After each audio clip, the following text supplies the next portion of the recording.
I started to feel like I've spent so much time being sad to the point where times where I'm happy, it feels like I'm not deserving of it. And it's such a weird thing, but a lot of the time where I catch myself smiling, it's like I feel the sadness come creeping up behind me, like, who is this? And it's kind of like sadness, it's just, I felt it for so long to the point where the happiness feels like a brand new, like a weird thing, because it's like when you get used to something, it's a feeling where it becomes like a safe space, like your new normal.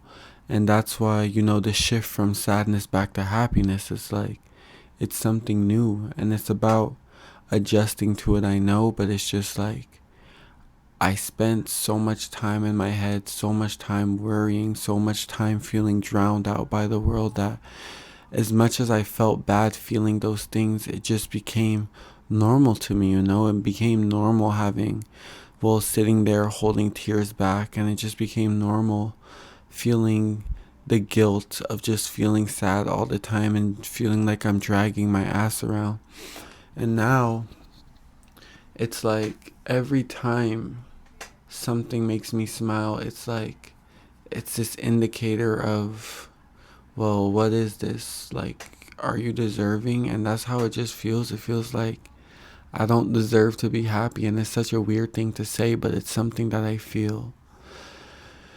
And as much as I spend time being sad, I always said I miss being happy. But now that the happiness is right there, it's like I feel like this force, like keeping it back, like don't reach too far. It's just right there, but a little bit out of reach. And it's like I'm trying, and I'm trying to just like get back to being me, the real me, like the me that I knew before, before the pain.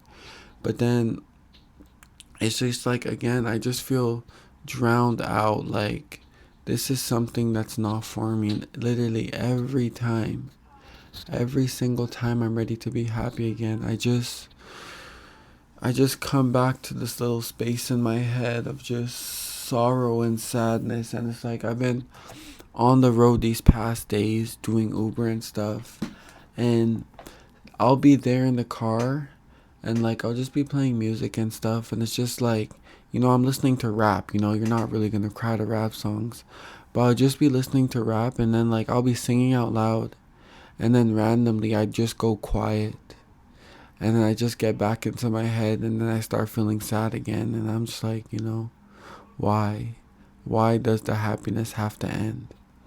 And that's what I hate, that things end, everything ends, even feelings. But then it's like, for the happiness to end, it makes me sad. That's when I'm like, you know why couldn't the sadness just stay away for some time? But then I feel like, you know that sadness, it's a part of me. It's like one of my emotions that I felt the most, along with the happiness. It's like the sadness and the happiness is like the two biggest things for me, the two emotions that I felt the most of. That's why the happiness became a home, but then the sadness became a second home. But now that I'm ready to return to my first one, it's like, why did I start missing the second one so bad when I got so used to living in this first house? I know I say a lot of times, you guys that might not understand what I'm feeling or what I'm saying, but it's like when you actually, it's different when you're hearing things from like an outside perspective, but then when you actually understand the words that someone's saying, it's another type of feeling. You feel like you could be related to, and you feel like you don't feel so insane anymore, because then you start to understand like there's other people also going through this, and it just shows you're not alone. And maybe that's it. I just feel so alone, and I feel like I'm just going through this by myself, and I feel like there's no one who truly understands how it feels to like just have something right in front of you, but then every time it gets closer, it's just like edging you. You know, it's just right there, but it's not close enough for you to actually have it. It's there, but it's not graspable, is what it is. And you know, it's like, fuck. I can't even say I'm tired of feeling like this because, again, it's something you get used to, but it's like the mixed emotions and the unpredictable waves, you know.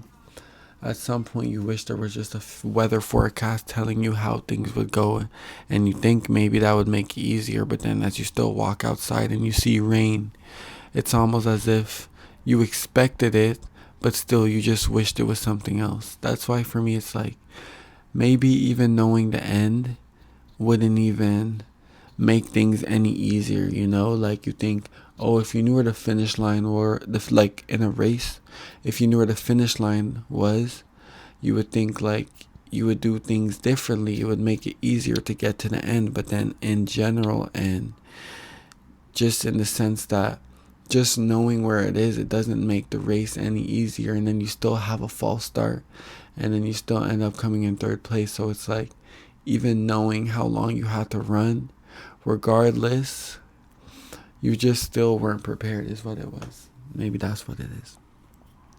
Maybe that's what it is. Or maybe, you know, I am just crazy, and the things that I say and the ways that I'm feeling, it's really just me. And maybe that's what I've convinced myself. It's just me, because I'm always here, you know. Every video you see, it's always me, you know. There's nothing new, nothing new. But you know, I always say, inshallah, there's something great that's going to come for me as long as I sit here waiting. There's a bigger picture out there. There's better things and better emotions rather than just the sadness. And that's just what I wanted to talk about for tonight. And yeah, I hope at least someone understands, you know, the things that I'm saying and what I'm feeling. And if not, you know, that's also okay. But yeah, that's all I wanted to say for today. So I'll leave you guys there. Hope you guys have a good night, and I'll catch you guys next time.